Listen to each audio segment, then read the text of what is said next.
तो सरकार की पूरी कोशिश है कि हवाई किरायों को रेशनल बनाया जाए ताकि जब वो किराए बढ़े तो एक उनका रीजन हो, एक वहां पर एक तर्क हो ताकि लोगों को समझ में आए। क्योंकि अभी जो फंडा है वो किसी के समझ में नहीं आता कि आखिर हवाई किराए एकदम से ऐसे कैसे बढ़ते हैं। सुभाष गोयल साहब है, सुभाष गोयल साहब जो बात कॉल साहब कह रहे हैं प्राइवेट एयरलाइंस है तो उनको अपना मुनाफा भी देखना है, लेकिन मुनाफे के साथ साथ एक आम आदमी की जेब भी देखनी है कि वो कितना अफोर्ड कर सकता है। या तो आप कहिए कि एयरलाइंस केवल जो एलीट क्लास है उसके लिए, अगर आप फ्लाइंग फॉर ऑल की बात करते हैं तो यहां पर आपको किराए को भी तो रेशनल बनाना पड़ेगा।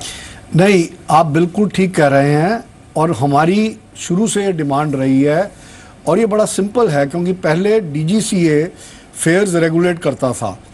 किसी भी एयरलाइन ने कोई भी फेयर अगर फिक्स करना है तो उसको डीजीसीए में फाइल करना पड़ता था और डीजीसीए उसे अप्रूव करता था, तभी वो फेयर चार्ज हो सकता था।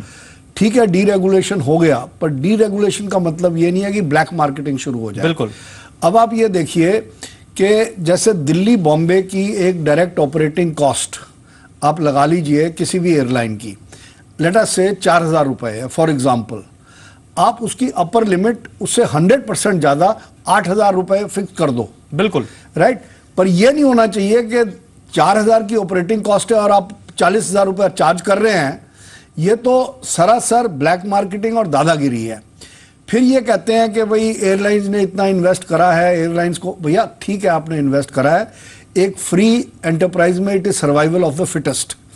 और अगर एक एयरलाइन दिल्ली से सिंगापुर का किराया दिल्ली से बॉम्बे या गोवा के किराए से सस्ता है, वो ऑपरेट कर सकती है, तो हमारे डोमेस्टिक प्लेयर्स क्यों नहीं ऑपरेट कर सकते? सवाल ये भी है, सवाल ये भी है सर, बिल्कुल सही बात कह रहे हैं आप, लेकिन दूसरी एक सवाल ये भी कि कॉस्ट भी तो इन दिनों लगातार कम हुई है। आप देखिए एटीएफ का रेट लगातार कम हो रहा है। आप देखिए दूसरी जो सरकार इंसेंटिव भी की बात करती रहती है एविएशन इंडस्ट्री को, 520 के रूल पर भी लगातार बात हो रही है कि शायद इसको भी खत्म किया जाए, तो सरकार भी अपनी तरफ से कोशिश कर रही है। देखिए मुझे एक चीज समझ नहीं आती, जब सरकार ने एयरपोर्ट से होटल तक के टैक्सी के किराए फिक्स करे हुए हैं, जो नॉर्मल मीटर होता है उससे आपने 10% ज्यादा 20% ज्यादा आपने फिक्स कर दिए, रेगुलेट कर दिए। टैक्सी वाले को भी तो अपनी किस्त भुगतान करना है बैंकों में। बिल्कुल, तो आप एयरलाइन का क्यों नहीं कर सकते?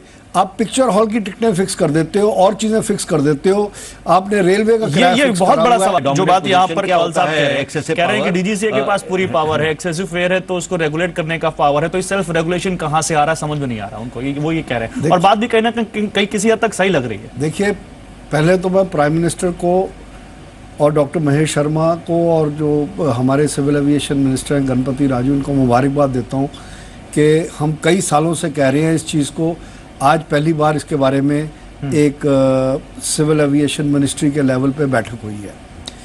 बड़ी सिंपल सी चीज़ है, DGCA has all the powers to put an upper cap. हम ये नहीं कह रहे कि आप पूरा रेगुलेट कर दो एनवायरनमेंट को जैसे पहले था कि परमिशन लेके डीजीसीए से करो। मैं कह रहा हूँ बड़ा सिंपल मैकेनिज्म है, आपके पास हर एयरक्राफ्ट का एक बेसिक है which is known as DOC, direct operating cost. जो भी एयरलाइन का डायरेक्ट ऑपरेटिंग कॉस्ट है, हम कहते हैं 10% नहीं, 15% नहीं, 20% नहीं, 50% नहीं, 100% आप उनको मार्जिन दे दो ऊपर for fixing the upper limit. हाँ, कोई अपर कैप लगाइए आप। और नीचे वो जो मर्जी करते रहें। सही है, एक अपर कैप होना बहुत ज्यादा जरूरी है।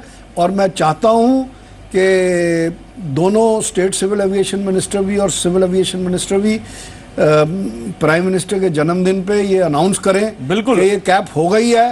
That will be there biggest service and gift to the nation. और वी होप जो आप कह रहे हैं वो हो ताकि देश के तमाम लोगों को जिनका सपना है कि फ्लाइट में वो सफर करें वो पूरा हो सके, क्योंकि एक बहुत बड़ा तबका है जो अभी भी हवाई जहाज में बैठने का सपना देखता है। और नहीं, और इससे बहुत सारे फायदे भी हैं। टूरिज्म बढ़ेगा, डोमेस्टिक टूरिज्म बढ़ेगा, रेवेन्यू मिलेगा लोगों को, रोजगार के मौके बढ़ेंगे। आपके पास लोग आते होंगे कि हमें टिकट लेनी है और जब आपको उनको बताते होंगे कि भाई तुम जो किराया सोच का है वो नहीं है, उससे कहीं ज्यादा किराया, तो मायूस होकर लौटता भी होगा। उस समय आपको लगता होगा कि कहीं ना कहीं किरायों में कहीं झोल है। नहीं, देखिए ये बहुत ही सीरियस प्रॉब्लम है, क्योंकि जब पैसेंजर आता है काउंटर्स के ऊपर और ऑल ऑफ अ सडन किराया बढ़ जाता है तो वो सोचता है कि जो टूर ऑपरेटर या ट्रैवल एजेंट है वो चीट कर रहा है, और एक्चुअली चीट कर रही है एयरलाइन, क्योंकि हर मिनट में वो किराया बढ़ा रहे हैं। तो इसके लिए जैसे कि मैंने पहले कहा था और हमारी डिमांड है कि अपर कैपिंग बहुत ज़्यादा ज़रूरी है और अर्जेंट बेसिस पे चाहिए। इस गवर्नमेंट के पास अपॉर्चुनिटी है, एक ऑनेस्ट गवर्नमेंट है, इनकी नीयत भी अपॉर्चुनिटी है, एक ऑनेस्ट गवर्नमेंट है, इनकी नीयत भी साफ है। अगर ये चाहें तो ये कर सकते हैं और बहुत जल्दी इनको करना चाहिए, क्योंकि 4-5 एयरलाइन को खुश करने की बजाय और कहीं ना कहीं इंटेंट तो शो किया इस गवर्नमेंट ने, एयरलाइंस के साथ बैठक भी हुई। अब एयरलाइंस के ऊपर ये जिम्मेदारी है कि वो क्या करती हैं। नहीं देखिए, ये सर समय कम है, मैं आऊंगा आपके पास। ये तो रेगुलेट करना पड़ेगा। बोल साहब 10 सेकंड जल्दी से अपनी बात पूरी कर दीजिए। अच्छा, आज एक गरीब से गरीब आदमी इमरजेंसी में कैंसर ट्रीटमेंट के लिए, मेडिकल इमरजेंसी के लिए लास्ट मिनट पे ट्रैवल करता है और उसको ये फीलिंग होती है कि उसे लूट लिया गया। तो इसके लिए अपर कैपिंग बहुत ज्यादा इसके लिए अपर कैपिंग बहुत जरूरी। बहुत हमारी इस खास पेशकश में बस इतना ही। हम आगे आपके लिए ऐसे प्रोग्राम लाते रहेंगे। आप देखते रहिए बिजनेस आपका।